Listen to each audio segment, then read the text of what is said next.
لا الہ الا اللہ۔ قل ان کنتم تحبون اللہ، یہ آیت بہت معروف بھی ہے، مسلمانوں کو پسند بھی ہے۔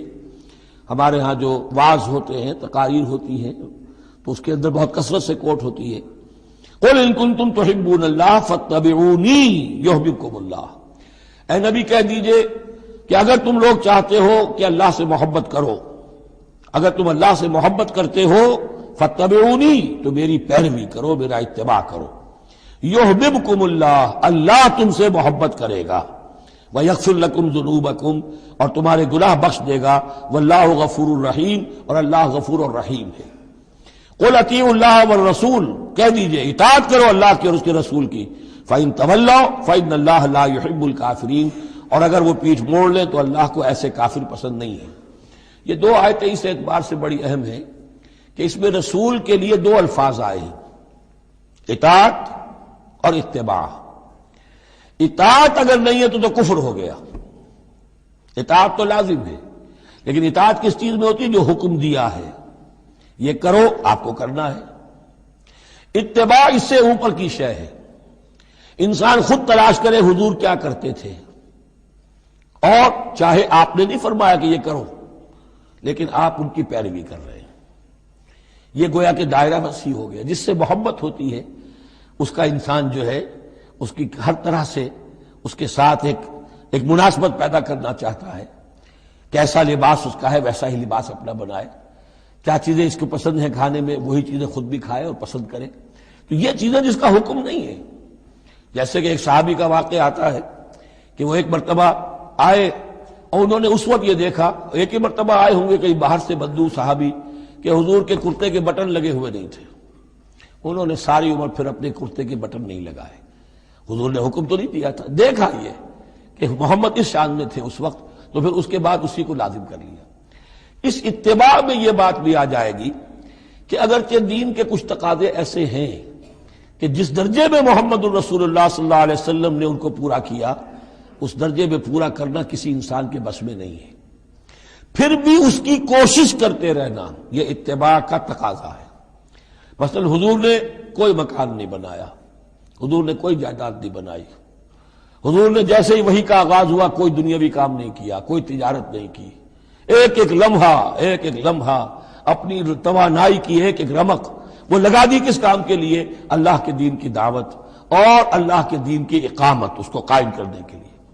اب سب کے لیے تو اس مقام تک تو پہنچنا مشکل ہے، لیکن یہ کہ آئیڈیل یہ رہے، اسی کی طرف انسان چلنے کی کوشش کرتا رہے، میکسیمم جتنا بھی اپنا وقت فارغ کرے، اپنے وسائل فارغ کرے اور لگائے اس کام کے اندر، تو اتباع کا جو ہے کم سے کم تقاضا اس وقت پورا ہوگا۔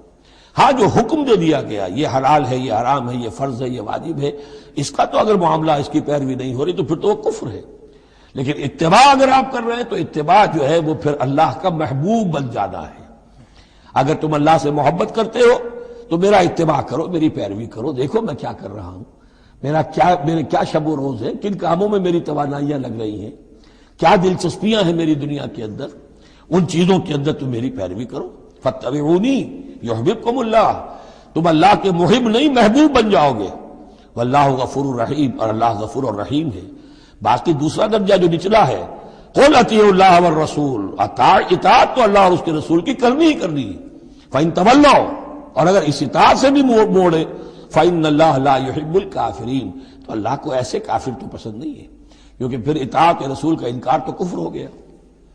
یہاں وہ پہلا حصہ جو ہے نصف اول کا ثلث اول، یعنی نصف اول جو ہے سورہ مبارکہ کا، میں نے عرض کیا تھا کہ اس میں پہلی آیات 32 ہیں، جنرل ہیں، تمہیدی ہیں، دین کے بڑے جو گہرے اصول ہیں وہ ہیں، دعائیں تلقین کی گئی ہیں، محکمات اور متشابہات کا فرق واضح کیا گیا ہے۔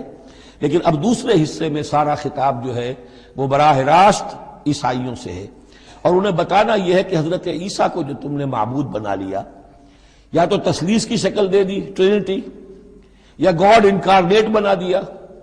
تثلیثیں بھی دو طرح کی رہی ہیں، اللہ بھی اور مریم بھی اور عیسیٰ بھی، اور دوسری تثلیث جو ہے جو اب دنیا میں عام ہے وہ ہے اللہ اور روح القدس اور حضرت عیسیٰ۔ تو یہ جو تثلیثیں تم نے ایجاد کر لی، ان کی کوئی بنیاد نہیں ہے، یہ تمہاری کج روی ہے تم نے غلط شکل اختیار کی ہے۔ عیسیٰ علیہ السلام بہت برگزیدہ پیغمبر تھے، ہاں ان کی ولادت معجزانہ طریقے پر ہوئی ہے، لیکن اگر ان کی ولادت معجزانہ طریقے پر ہوئی ہے تو ان سے متصلاً قبل یحییٰ کی جو ولادت ہوئی ہے وہ بھی معجزانہ ہوئی ہے، وہ بھی کوئی کم معجزہ نہیں تھا۔ تو معجزے، اور پھر آدم کی جو ولادت ہوئی، آدم کو جو پیدا کیا اللہ نے، تو ظاہر بات ہے کہ وہ اپنی جگہ پر جہاں سے نسل انسانی کا آغاز ہوا، تو یہی بات اگر دلیل ہو جائے الوہیت کی تو یہ تو پھر آدم کو بھی الہ مانو اور یحییٰ کو بھی الہ مانو۔ تو ساری بحث اس پر ہو رہی ہے۔ ان اللہ اصطفیٰ آدم و نوحا وآل ابراہیم وآل عمران علی العالمین، یقیناً اللہ نے چن لیا آدم کو اور نوح کو اور آل ابراہیم کو اور آل عمران کو تمام جہان والوں پر، تمام جہانوں پر نہیں، تمام جہان والوں پر۔ حضرت آدم علیہ السلام کا بھی استفاء ہوا ہے۔ اس میں کچھ ان لوگوں کے لیے دلیل بنتی ہے جو سمجھتے ہیں کہ جو تخلیق آدم ہے اس میں پہلے کوئی سپیشیز وجود میں آئی تھی، اور اس سپیشیز، اس نوع کے ایک فرد کو اللہ نے چن کر اس میں پھر اپنی روح پھونکی ہے تو وہ آدم بن گئے، تو وہ بھی سلیکٹڈ تھے۔ استفاء کے معنی ہوتا ہے کسی میں سے چن لینا، بہرحال ایک عام معنی بھی ہو جاتے ہیں، پسند کر لینے کے معنی بھی ہو سکتے ہیں۔ ان اللہ اصطفیٰ آدم و نوحا، اور پھر نوح کو پسند کیا، آل ابراہیم، ابراہیم کے گھر کو، ان کے خاندان کو، وآل عمران، عمران جو ہے بنی اسرائیل کی تاریخ میں دو عظیم شخصیتوں کے نام ہیں، ایک تو حضرت موسیٰ کے والد کا نام بھی عمران تھا، اور ایک حضرت مریم کے والد کا نام بھی عمران تھا۔ حضرت عیسیٰ کے نانا عمران ہوئے اور حضرت موسیٰ کے والد عمران تھے۔ یہاں پہ غالباً حضرت موسیٰ کے والد مراد ہیں، لیکن چونکہ آگے سارا معاملہ حضرت مریم کا آ رہا ہے تو شاید عین ممکن ہے کہ یہاں پر اشارہ ان کے نانا کی طرف ہو۔ ذریۃ بعضھا من بعض، اور یہ سب جو ہے ایک دوسرے کی نسل سے ہیں، ایک دوسرے کی اولاد سے ہیں۔ نوح حضرت آدم کی اولاد سے ہیں، ابراہیم حضرت نوح کی اولاد سے ہیں، پھر ان کے پورا خاندان بنی اسماعیل بنی اسرائیل یہ ان کی اولاد میں سے ہیں۔ واللہ سمیع علیم، اللہ سمیع اور علیم ہے۔ اس قالت امرأۃ عمران رب انی نذرت لک ما فی بطنی محررا فتقبل منی۔ اب یہ جو عمران کی بیوی ہیں یعنی حضرت مریم کی والدہ، یہ بہت نیک عورت تھیں، بہت ہی متقی، نیک، زاہد۔ ان کو حمل ہوا تو انہوں نے پروردگار سے ایک منت مانی، نظر مانی، رب انی نذرت لک ما فی بطنی، جو میرے پیٹ میں جو بھی بچہ اے اللہ تو پیدا فرما رہا ہے میں تیری ہی نظر کرتی ہوں، یعنی دنیاوی کوئی ذمہ داریوں کا بوجھ اس پر نہیں ہم ڈالیں گے، اور ہیکل کی خدمت کے لیے، دین کی خدمت کے لیے، تورات کی خدمت کے لیے اس کو وقف کر دیں گے، ہم اپنا بھی کوئی بوجھ ان پر نہیں ڈالیں گے، اس توقع میں کہ اللہ بیٹا عطا کرے گا۔ محررن کے مطلب ہے اسے آزاد کر دیں گے، تحریر آزاد کر دینا، حر سے، کہ کوئی ذمہ داری اس پر نہیں ہوگی، اسے ہم خالص کر دیں گے تیرے دین کی خدمت کے لیے اور ہیکل کی خدمت کے لیے۔ فتقبل منی، تو اے اللہ میری اس نظر کو تو قبول فرما لے، شرف قبول عطا فرما۔ انک انت السمیع العلیم، یقیناً تو سب کچھ سننے والا اور سب کچھ جاننے والا ہے۔ فلما وضعتها قالت رب انی وضعتها انثی، اب جب وضع حمل ہوا تو پھر اس نے کہا اے اللہ یہ تو میں ایک بیٹی جن گئی ہوں، یعنی میری تو یہاں بیٹی ہو گئی ہے، میں تو امید میں تھی کہ بیٹا آئے گا تو اس کو جو ہے میں وقف کر دوں گی۔ اس وقت تک ہیکل کے خادموں میں کسی خاتون کو، لڑکی کو قبول نہیں کیا جاتا تھا۔ واللہ عالم بما وضعت، اللہ فرما رہا ہے کہ اللہ بہتر جانتا تھا کہ کیا اس نے جنا ہے، اسے کیا پتا کیسی بیٹی جنی ہے۔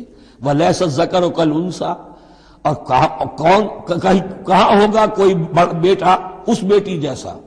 اس کے دونوں معنی کیے گئے، ایک تو ایسا کہ یہ گویا کہ قول مانا جائے حضرت مریم کی والدہ کا کہ لڑکا تو لڑکی کی طرح نہیں ہوتا، اب لڑکا ہوتا تو میں اسے خدمت کے لیے وقف کر دیتی، یہ تو لڑکی ہو گئی۔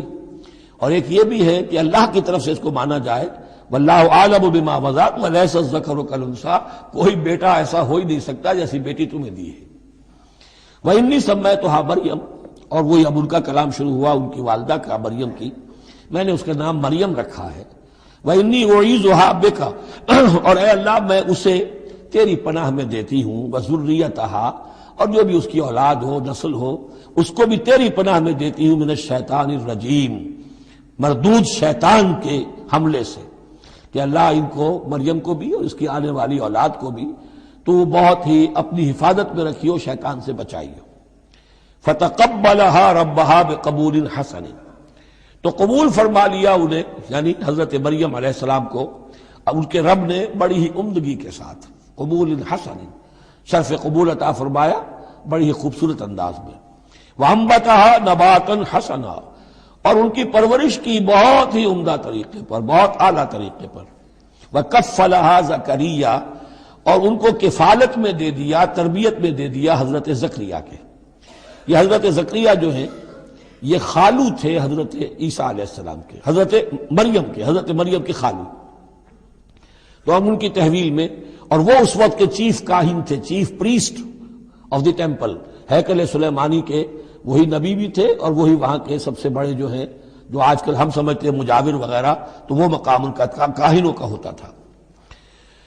وَكَفَّلَهَا زَكَرِيَّا كُلَّمَا دَخَلَ عَلَيْهَا زَكَرِيَّا الْمِحْرَابَ، جب کبھی بھی زکریا ان کے پاس جاتے تھے محراب میں، وجد عندها رزقا، وہ دیکھتے تھے محراب حجروں کی شکل کے اندر جو جیسے بنے ہوتے ہیں مسجدوں کے ساتھ، تو ایسے ایک حجرہ ان کو دے دیا گیا کہ یہ اللہ کے لیے نظر کی گئی ہے اور ان کو قبول کر لیا گیا ہے، تو اب ان کے لیے یہاں پر یہ حجرہ ہے، اس میں وہ رہتی ہیں۔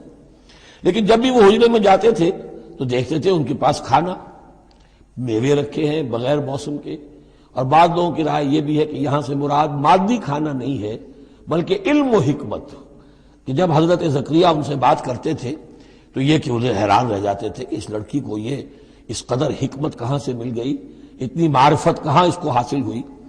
قال یا مریم انا لک ھذا، وہ پوچھتے اے مریم یہ تمہیں کہاں سے چیزیں ملتی ہیں، یہ کھانے کہاں سے آ جاتے ہیں، یہ بے موسمی پھل کہاں سے آ جاتے ہیں، یا یہ علم و حکمت کی باتیں تمہیں کیسے معلوم ہوتی ہیں؟ قالت هو من عند اللہ، تو وہ کہتی تھی یہ سب اللہ کی طرف سے ہے، اس کا فضل ہے، اس کا کرم ہے۔ ان اللہ یرزق من یشاء بغیر حساب، یقیناً اللہ تعالیٰ جس کو چاہتا بغیر حساب عطا کرتا ہے۔ ہنالک دعا زکریا ربہ، ہنالک یہ بالکل اس طرح سے دیر اینڈ ڈن، جب یہ مشاہدہ ہوا حضرت زکریا کو تو انہوں نے بھی ایک دعا کی اپنے پروردگار سے۔ ہنالک دعا زکریا ربہ، رب قال رب هب لی من لدنک ذریۃ طیبہ، اے اللہ مجھے بھی بڑی کوئی پاکیزہ اولاد عطا کر دے۔ بہت بوڑھے ہو چکے تھے، ان کی اہلیہ جو ہے وہ بھی بہت بوڑھی ہو چکی تھی، ضعیفہ تھی، اور ساری عمر بانجھ رہی تھی، لاولد تھے۔ یہ ساری تفصیل پھر سورہ مریم کے اندر مزید کھل کر آئے گی، اس لیے کہ یہی مضامین وہاں بیان ہوئے تھے مکی دور میں، جبکہ ہجرت حبشہ کے لیے مسلمان گئے تھے تو وہاں جا کر سورہ مریم کی آیات جو ہیں وہ پھر حضرت عبداللہ ابن جعفر نے پڑھ کر سنائی تھی۔ اس مناسبت سے یہ مضامین آپ کو سورہ مریم میں بھی ملیں گے۔ ساری عمر بوڑھے رہے اور بے اولاد رہے، لیکن اب وہ ایک دبی ہوئی خواہش، چنگاری، وہ بھڑک اٹھی، اے اللہ اس بچی کو تو یہ کچھ دے سکتا ہے تو تیری قدرت ہے مجھے بھی ذریۃ طیبہ، پاکیزہ اولاد عطا فرما۔ انک سمیع الدعاء، یقیناً تو دعا کا سننے والا ہے۔ فنادت الملائکۃ، تو فرشتوں نے انہیں پکار کر کہا، ندا کی، وہو قائم یصلی فی المحراب، اور وہ کھڑے ہوئے نماز پڑھ رہے تھے اپنی محراب میں، ان کا بھی حجرہ تھا۔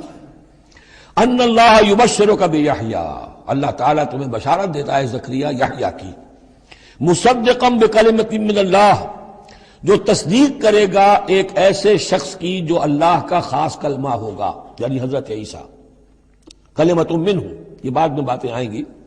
وسیداً، اور سردار ہوگا، وحصوراً، اور تجرد کی زندگی گزارے گا، ونبیا من الصالحین، اور نبی ہوگا صالحین میں سے۔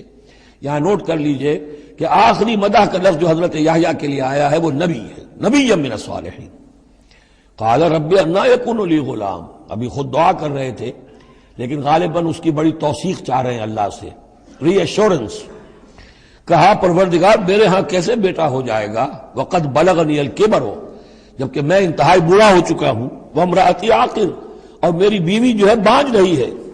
قال کذلک اللہ یفعل ما یشاء، تو انہوں نے کہا کہ اللہ نے فرمایا کہ اللہ کرتا ہے اسی طرح، یا فرشتوں نے جواب دیا جو چاہتا ہے کرتا ہے، اسے اسباب کی احتیاج نہیں ہے، اسباب اس کے محتاج ہیں، اللہ اسباب کا محتاج نہیں ہے۔